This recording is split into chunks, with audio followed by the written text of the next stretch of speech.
In today's video, we are going to talk about how to fix cloudy hot tub water.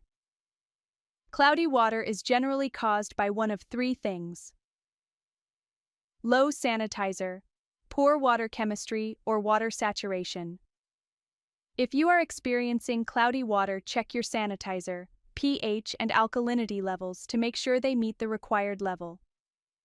Your sanitizer, typically chlorine, should be between 3 to 5 parts per million.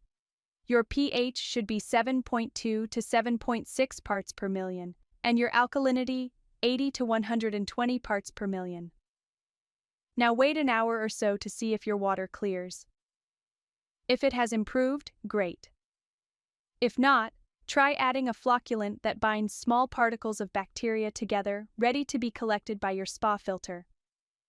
Again, wait an hour or so to see if your water clears. If clear, great. If not, you will need to drain your water and start again.